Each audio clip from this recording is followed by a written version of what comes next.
Hi, I'm Annie. Welcome to your reading. Always happy to have you here. This is a timeless and general energy reading for the sign of Pisces, Sun, Moon, and Rising.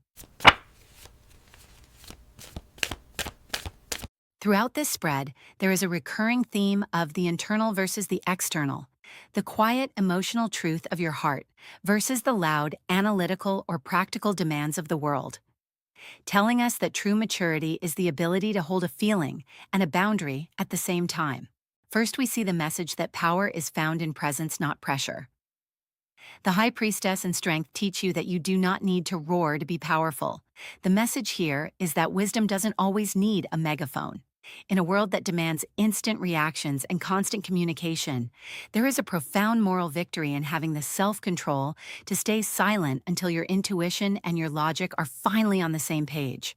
Next, clarity requires the death of fantasy. The combination of Temperance and the Seven of Cups provides a sobering message. You cannot build a real life on what if. To find true balance, you must be willing to kill off the ghost versions of your life, the paths not taken and the idealized versions of people, to fully inhabit the reality you are actually in. Balance isn't about keeping all your options open. It's about the courage to close the doors that lead nowhere. You are realizing love is a risk, not a math problem. The struggle between the Ace of Cups and the Page of Swords is the ultimate moral climax of your story. The lesson is that cynicism is often just a lazy way of staying safe.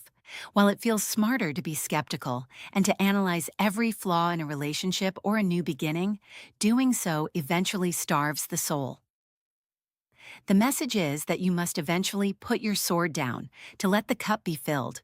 You cannot experience the depth of the Ace of Cups if you are viewing it through the narrow lens of the Page's suspicion.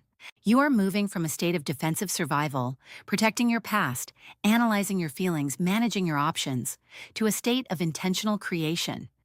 The cards are telling you that while your mind is a brilliant tool for setting boundaries, it makes for a terrible master of the heart.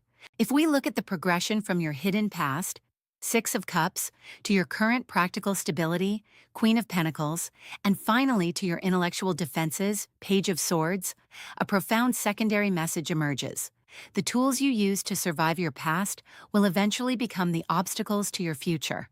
You have spent enough time building the walls, it is now time to inhabit the house.